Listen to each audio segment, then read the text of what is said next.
Hola de nuevo. Aquí estamos en nuestra siguiente clase que se tratará de la separación de mezclas. Pero entonces, ¿qué son los métodos de separación de mezclas? Los métodos de separación de mezclas o métodos de separación de fases son los distintos procedimientos físicos que permiten separar dos o más ingredientes de una mezcla, valiéndose de las diferentes propiedades de cada uno de ellos.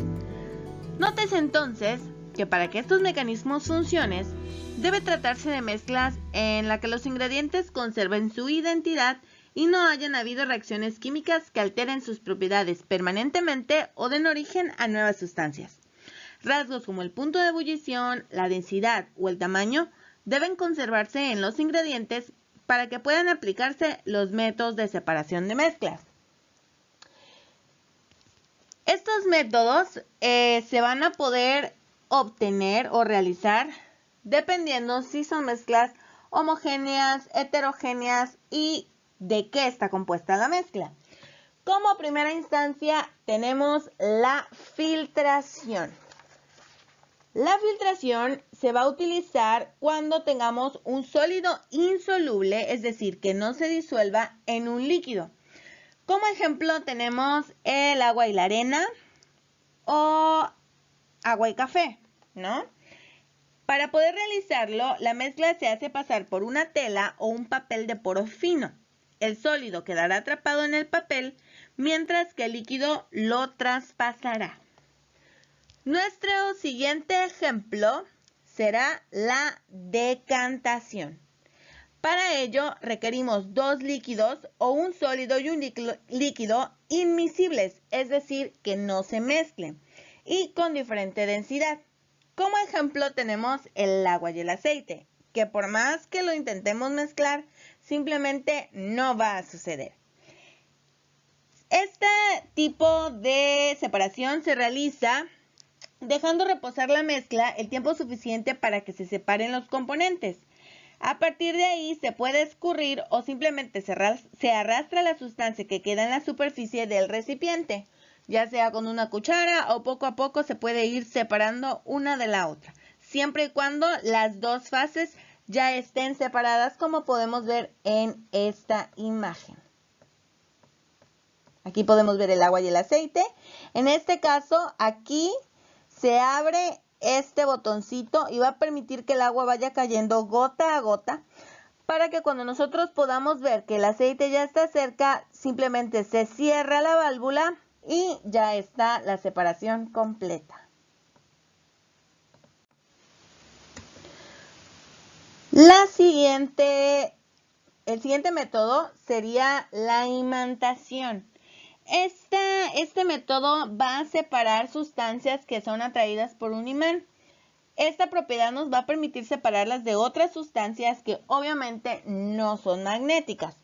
Para realizarla se debe simplemente acercar un imán a la mezcla para atraer de forma selectiva las sustancias que son magnéticas. En el ejemplo les puse una mezcla de hierro y harina, que para poder separarlos, obviamente nosotros sabemos que el hierro va a tener características de imantación, por lo tanto, al acercar el imán, este va a ser atraído por él y lo va a separar de la harina que quedará en el recipiente. Nuestro siguiente método es la destilación, que se las explicaré con ayuda de esta figura. Perfecto.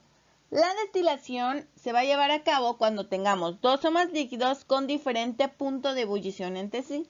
Es un sistema cerrado en la que vamos a calentar una mezcla poco a poco. Por ejemplo, aquí tenemos agua con sal.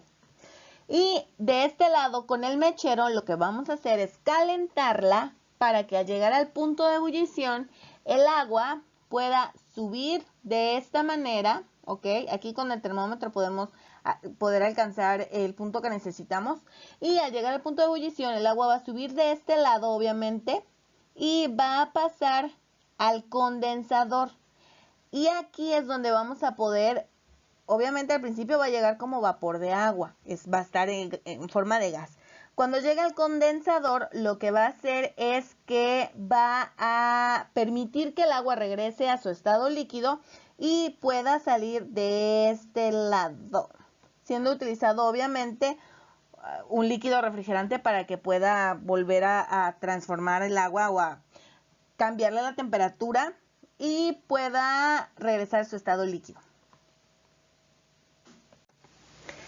El último ejemplo que les traigo el día de hoy es la cristalización, la cual nos puede servir para separar un sólido disuelto en un líquido. Para realizarla, la mezcla líquida se concentra evaporando lentamente el líquido hasta que el sólido se precipita en forma cristalina. Aquí como ejemplo tenemos la mezcla, ¿no?, de agua con sal, igual que en el anterior que ocurre en la destilación. Tenemos también el mechero, lo prendemos, se calienta, pero aquí la diferencia es que no vamos a necesitar el agua, ¿no? En el anterior el líquido sí se concentraba, se separaba el líquido, que es lo que estábamos buscando. En este caso no estamos buscando el líquido, sino que estamos buscando la sal. Por eso es que se lleva a cabo un método ligeramente diferente. Después de haberlo calentado, les comento que se tiene la concentración de líquido, que sería ¿no? Este ya es el líquido concentrado. Y pues al final se realiza la filtración, como lo quieran ver, o simplemente se permite que se precipite en forma cristalina. Otro ejemplo que también puede servir de cristalización es cuando se hace, por ejemplo, una mezcla de agua con azúcar y se pone a calentar. Se deja calentando, calentando, calentando, hasta que llega un momento en que el agua al evaporarse va a permitir que el azúcar se cristalice. Primero el azúcar va a quedar en estado líquido, y al final, si lo dejan que siga calentándose, se va a transformar en cristales de nuevo. Cabe recalcar que estos son solo algunos de los métodos. Hay otros como la cromatografía, la solubilización, ¿verdad?, que también son métodos de separación de mezclas con diferentes tipos de componentes. Eso sería todo por la clase de hoy. Muchísimas gracias por haberme escuchado. Espero haber resuelto sus dudas y si aún tienen más me pueden escribir y con muchísimo gusto se las resuelvo. Que tengan un excelente día. Hasta la próxima.